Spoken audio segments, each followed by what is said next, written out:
Welcome to the Real Estate Edit podcast. I'm Tara Kroc, CEO of the Real Estate Edit, a Charleston-based real estate agent and your guide to building a real estate business you're obsessed with. I've built a multiple six-figure business without cold calling, feeling salesy, or burning myself out, and have coached over 5,000 agents on how to do the same. Whether you're just starting out, ready to scale, or somewhere in between, this podcast is your go-to for marketing strategies, lead generation tips, and actionable advice to growing with confidence. Together, we're rewriting the rules of real estate so realtors just like you can create wildly successful and sustainable businesses. Let's get started. Hello, everyone, and welcome back to the Real Estate Edit podcast. Today, I am thrilled to be joined by Emilee Hodson, queen of the Upstate South Carolina market, someone who reinvented her career and found a new market to call home. Emilee's got years of experience in real estate, design, building, and remodeling, and after growing up in Texas, she fell head over heels for Upstate South Carolina. Today, we're diving deep into Emilee's journey. We're going to chat about what it takes to start fresh in a new market across the country, how she uses her design background to help her clients, and knowing us, we're going to dive into some fun, very niche topics like letterpress and laser cutting. So let's welcome Emilee Hodson to the mic. Hi, Emilee. Hey, y'all. Hi, Tara. I'm so happy to be here. Like Tara said, I got my license in 2009 in California on the tail end of the crash and have done all kinds of real estate since. I flipped for a little while, did more investment stuff. I worked for a new home builder as well for a while doing new home sales, and I am now in Upstate South Carolina specializing in new construction, but I love all real estate and all things DIY and design, and I'm just so happy to be here. I'm really excited to talk to you because we have so many people that start over in a new market for one reason or another, and it is really intimidating. So you've done it not once, but like multiple times then. If you were in California and then Texas and now here. So you are definitely no stranger to starting over. So I want to talk a little bit about this. First of all, what was the difference between when you were in California, you moved to Texas? How did that work for you? What was your strategy there? And then I want to talk about your current strategy. Obviously, the market is probably a little different than what it was when you moved before. So let's chat about that. For sure. Yeah. So when I moved from California, I was a baby realtor. Looking back, I can't believe I was allowed to sell houses. Like looking back at, when you don't know what you don't know. And I'm like, it is a wonder no one got sued. Moved from California to Texas and really had two under two baby. We started flipping houses and I got my license really just to be able to buy and sell houses for us. My mindset was totally different, my strategy, because I really had no plan to do real estate for others. And it just kind of fell into my lap. People started saying, hey, well, can you help us and help us with design and help us sell our house? And so it just kind of happened super organically that way. And then obviously we moved from Texas to South Carolina. That was completely different as well. And to be totally honest, I never really thought we would move out of Texas. That's where both of us are from. That's where we've always lived. I would listen to people talk about starting over all the time. And I truly checked out of those conversations because it wasn't applicable to me. I never thought I would be starting over in another market. Had started over a little bit in Texas. I relocated about 2 hours away from where I was doing real estate. So that was kind of a micro start over, if you will, of just, my sphere, my surroundings, my people, everyone I hung out with was completely different when I moved. So I had kind of had a little micro relocation prior to this, but definitely nothing like moving from a totally different state. We moved to South Carolina. I did not know one person when we moved here. So yeah, it was totally different moving from Texas to South Carolina. It's been a totally different strategy starting over here. First of all, let's talk about why you made the move, why you needed to move. And then I want to know, what was the process like for you? Did you close everything down in Texas? Were you like, okay, I'm done with real estate before you moved? Were you trying to do both? Like, how did that look for you? So we moved from Texas to South Carolina really just because we came out here, we fell in love and started really kind of reassessing like what our long-term goals were in life, and felt like it was kind of a now or never move with the age of the kids and the market and how things were in Texas and our water situation there and just things like that. And so really just decided this is something we want to do. And it was super scary. I just found a way to make it happen. And once I knew that was all brewing behind the scenes before anyone else knew, obviously. And so I kind of, I don't want to say wound down my marketing in Texas, but almost out of survival mode of just having to figure out this move and get our house on the market and start, directing things towards South Carolina. But I knew I wasn't looking to generate new business in Texas necessarily at that point because I was leaving and I knew I didn't have the capacity. So I didn't shut down what I currently had, but I also didn't try for new business in Texas at that point once I kind of had this, idea that we were moving, and really focused it towards taking care of the people that I had there well and just maintaining that, and then starting to figure out what it would take to get moving in South Carolina. Really have just referred out my business in Texas and then worked on generating new business in South Carolina. And so that obviously that meant getting relicensed in a new state, looking at what that, MLSs are totally different here. I also, as you know, decided to switch brokerages. It just seemed like the right time. I obviously was going to have to restart everything here. I was going to have new signs made and join new MLSs and learn all the new state rules and get relicensed and all the things. So it really was the right time to switch to Real. Really just focused my efforts on that and then started really learning the market here. I was very immersed in it. When you're house shopping for your own house, you know more than anybody at that time. You're watching it day by day.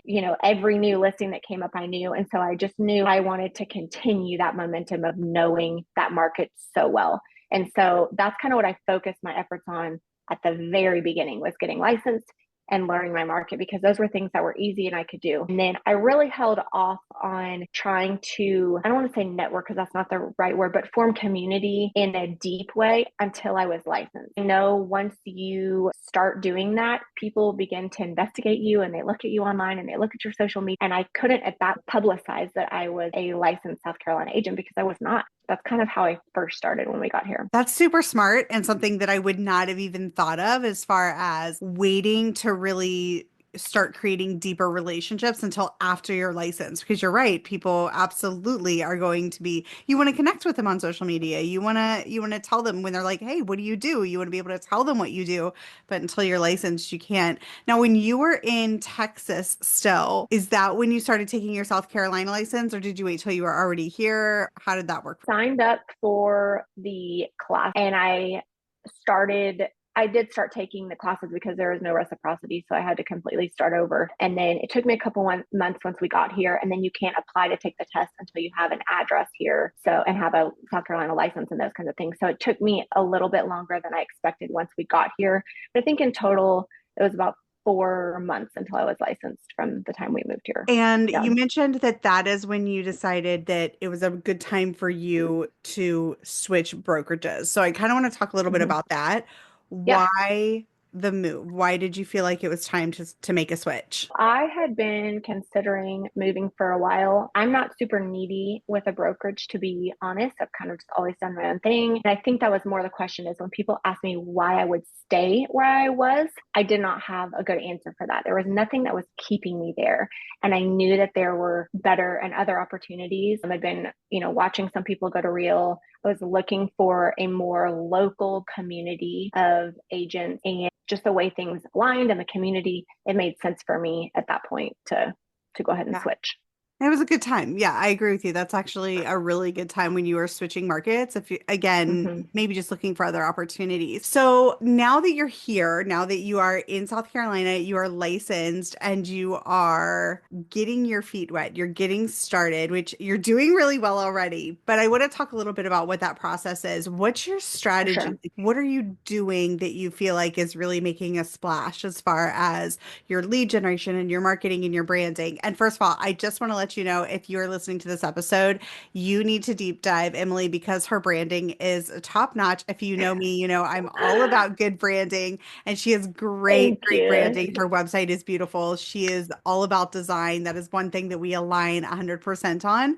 But I want to talk a Yeah. little bit more about that and dive a little bit deeper into like your actual strategy, because you're doing some really fun things that we chat about all Thank the you. time, and I want you to talk all about it. Circling back to the branding, that was another thing. As those first several months that I was here, I learned the market, and then I really kind of took a step back. My processes were already pretty good, but I did go through all my processes and procedures and systems with a fine tooth comb, and then I worked on rebranding and refreshing my website, all those kinds of things that I could do behind the scenes while I waited to get my license, so that as soon as I got my license, I really could hit the ground running. As far as strategy with lead gen, I really felt like there are a ton of transplants here. And so I knew that I was not the only one seeking community and friendship and relationship. I think as middle-aged women, especially, like, that's not the easiest thing. I don't really hang out in a bar every Friday night. You know, it's hard. And so I kind of felt like, know that I'm not the only one that is seeking community and friendship and relationships. And so I really tried to figure out a good way to kind of solve that problem, not just for me, but for others too. So when we first moved in, I did go around, I made a little gift and I took it, dropped it to all the neighbors and introduced us. And so that kind of, they really were like, man, you really are good at this, like, whole social thing. And so they've already, actually, the HOA has created a position for me now, create a social committee and a welcoming committee. And even though it was on the flip side, I was almost welcoming myself into the community. But so that's been kind of cool, is, you know, I've been really immersed into our HOA just right off the get go. I also, as far as like trying to form community for women, as you know, I love to play Mahjong. And I had reached out to our local, we have a local little shop here that does all kinds of classes, sourdough and painting and crocheting and all kinds of stuff. And she had been looking for a teacher to teach Mahjong. And it is not my life's goal to become a professional career Mahjong instructor. That was not my ambition there. But I did want to form a community, and I love to play games. And as you know, Mahjong is pretty and tactile, and it's great and fun. And so I have started teaching these classes and forming this community. And now we are working on getting a monthly meetup that's going to meet every month, that we have this really cute mill near us. And then we also have a weekly group that is meeting, and I've met an insane amount of women already just from teaching these classes and forming these groups. Also, my goal was to meet as many people and form as many continually growing relationships as possible. I had previously belonged to a CrossFit gym. I knew CrossFit communities are tight. They rally for each other, they support each other, and I need a gym anyway. So instead of working out on my own with my headphones in every day, I can join a CrossFit gym, form relationships there. So I really kind of work to create as many quality relationships as possible. So I've done that through the Mahjong group. I joined the CrossFit gym, and then I also kind of immersed myself into the women's ministry at church and have really helped them kind of work on events and foster relationships there. My kids go to a hybrid homeschool program. And so we've also started a every other week homeschool adventure group with a bunch of moms and kids. So all those things kind of together have really worked to just form the relationships. And then the rest of it kind of I can speak through on social media and really speak to design and new construction and real estate as a whole. And I do, you know, all those people do know that I'm a realtor. I don't publicize that every day and shove that in their face, but they all know that I am, and they know what I do, and they see it on social media that I'm busy and working and continuing to do that. I think all of those things together have really helped. Incredible. And so I just want to be really clear and point out something here. You basically took all the things that you already do and already enjoy, and you just found a Absolutely. way to hop into a community, or if it didn't already exist, create community around the things you were literally already doing. So it wasn't even necessarily Absolutely. about reinventing the wheel. It was about doing things that felt really authentic to you, things that you wanted to do and that you enjoyed doing that could fit into your lifestyle. And that's super smart, right? Like, I think that's Absolutely. really, really smart.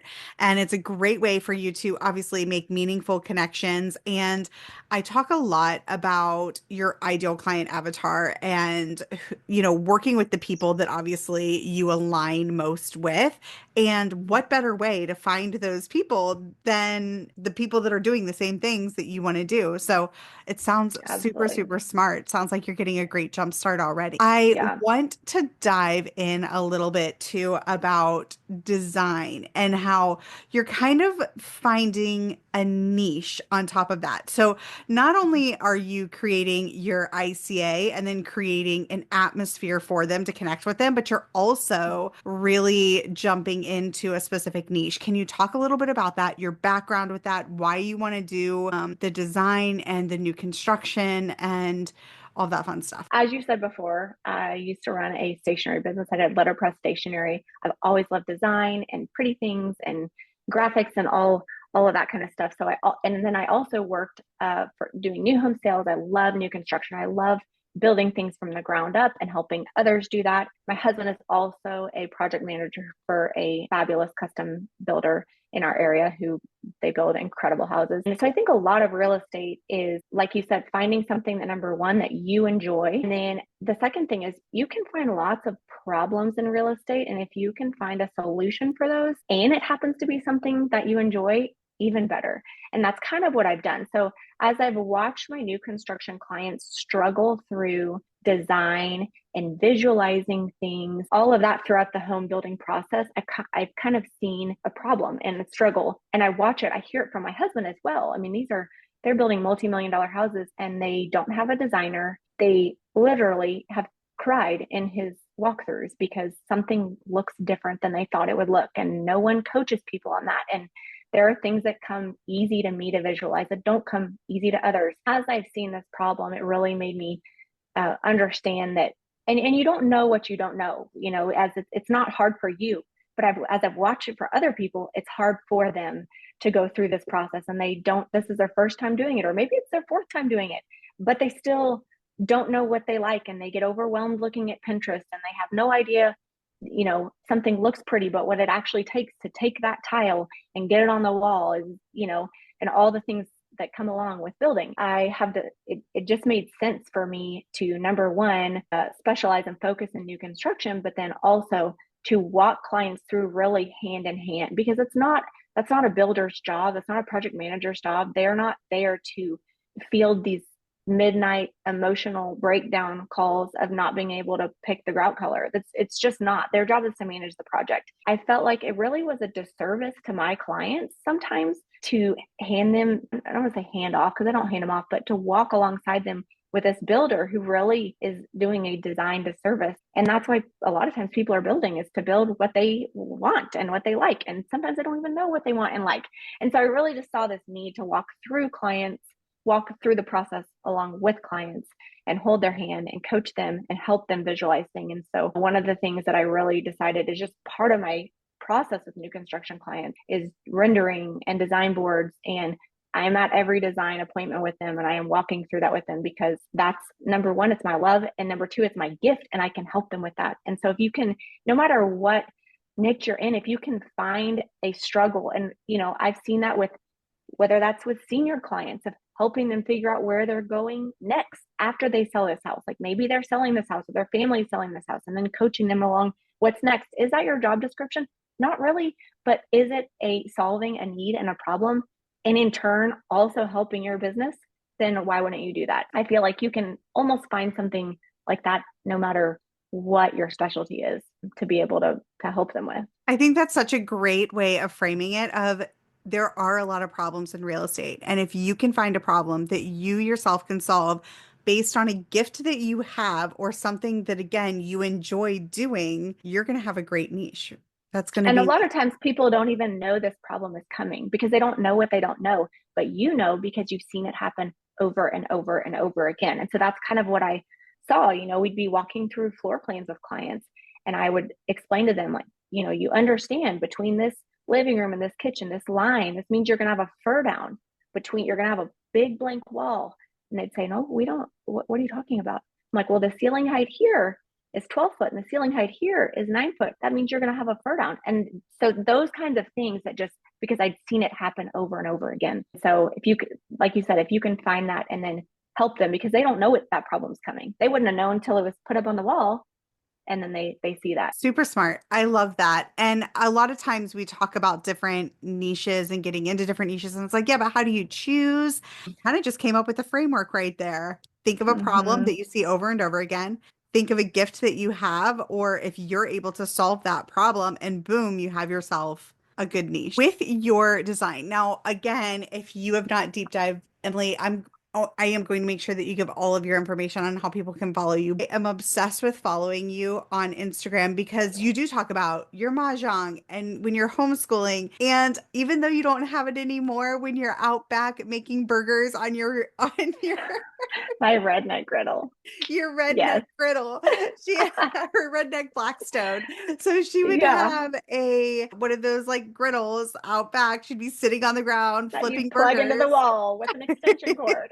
You actually got your Blackstone, so we shouldn't My see too much of clients that now. gifted me with a Blackstone last week. Absolutely. So, one of the things on my social media, and this is just a choice that I have made, this is not for everybody, but is just to be unapologetically me and authentic. And I mean, and that comes to religion and politics and all the things. And I understand that's not the strategy for everybody. My philosophy is that for every person that I essentially turn away, I also gain in people that are like minded. And those are my preferred clients anyway.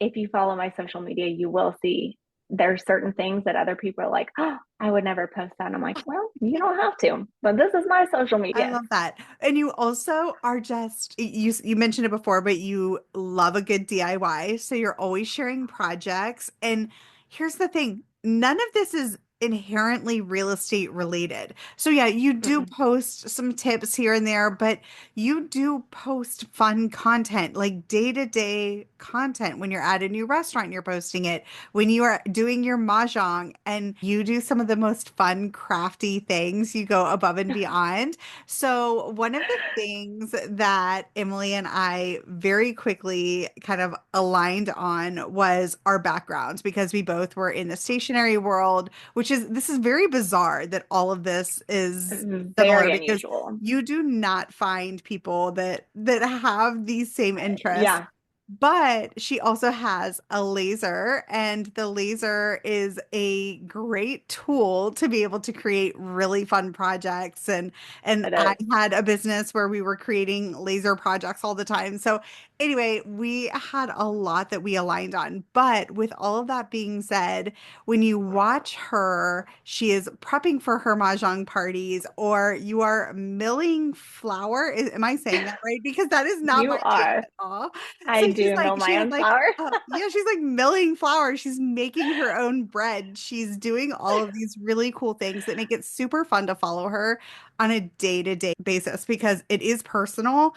It's not necessarily things that are private because why would you care if somebody sees you milling bread? But Yeah, it is very personal and it's very you. And so again, you're attracting that dream ideal person so that when they are ready, they're immediately going to think of you. I also for have to sure. mention your love of design has carried through to a very fun project you did recently that your husband didn't know about. I know where you're going with this. Can you please tell us this story?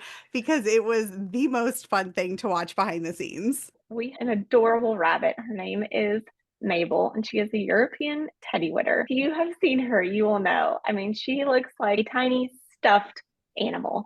And I knew that Mabel could not live in an ordinary bunny habitat. So I went on a mission, nor do I have a lot of room in my house to create a bunny habitat. So I went on a mission to find a space in my house that would be functional, but above all, aesthetically pleasing. I realized that underneath my stairs, it was just drywalled off. And my husband has a little bit of a freak out with some of my projects. He is not a visionary. He hates, despite working in construction, he hates it. It scares him.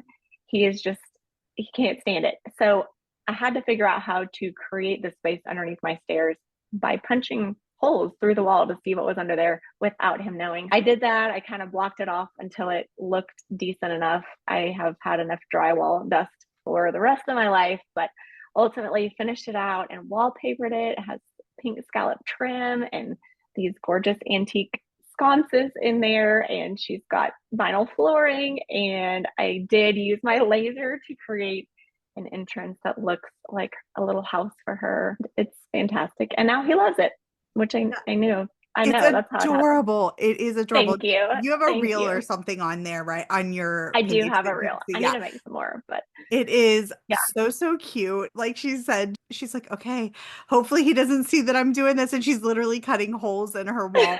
And I'm like, he did oh find my it one goodness. morning. He woke me up and he was like, "Why do we have a hole in the wall?" I was like, stay tuned. Oh, it's gonna be okay." Because he didn't even know that you had this bunny waiting for you to pick up. She had He started did this not. project. And He so did not. not only was the surprise of creating this room, but also of, hello, we have a new bunny. And Mabel is Yep, adorable. She's so fun. I look forward to all the Mabel videos, but she is. She's so cute. oh Yeah, my and gosh. that's how I'm already planning my next project. My samples are coming in today, so just an ongoing.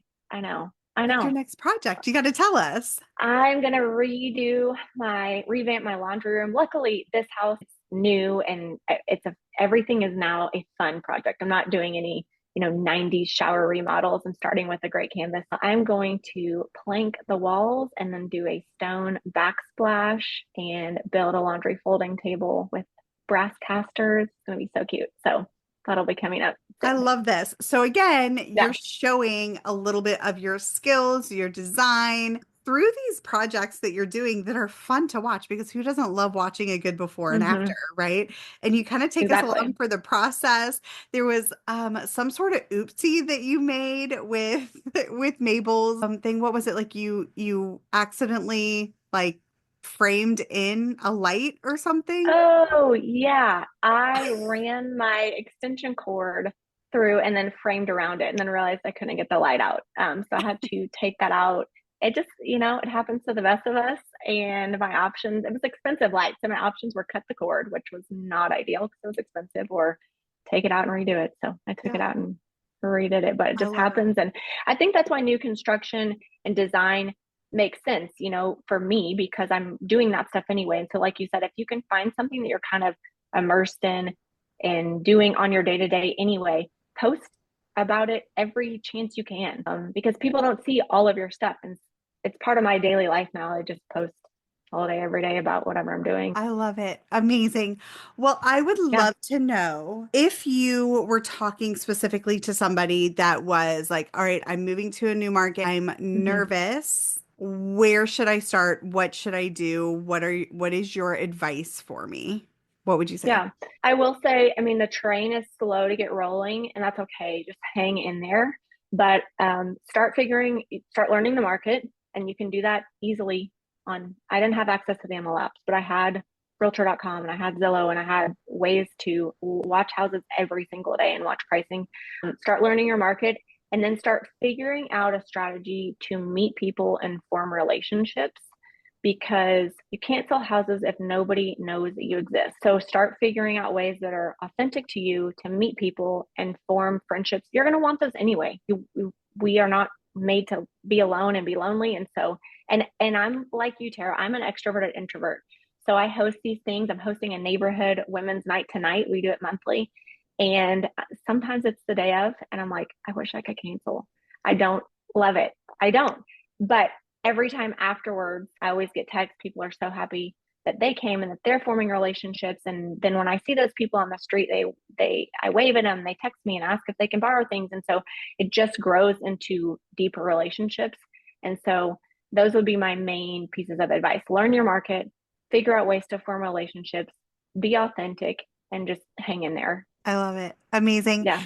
How can people connect with you now that I've totally talked up your Instagram and your content Oh, and all the things? thank you. How can Yeah. people connect with you and learn more? Also, make sure to tell everybody the market you're in just in case they have referrals for you. For sure. So I am in Upstate South Carolina, which is pretty much everything from Greenville over to the Georgia line. And my Instagram handle is Sweet Home Hodson, like Hudson, but with an O, Hodson. And that's the best way and easiest way to connect with me. And you can check out everything else from there. I love it. Emilee, thank you so much for spending the afternoon with me. It was so great chatting with you and for all the great tips. All right, y'all, that's going to be everything for today, and we will chat with you soon. Bye, y'all. Bye.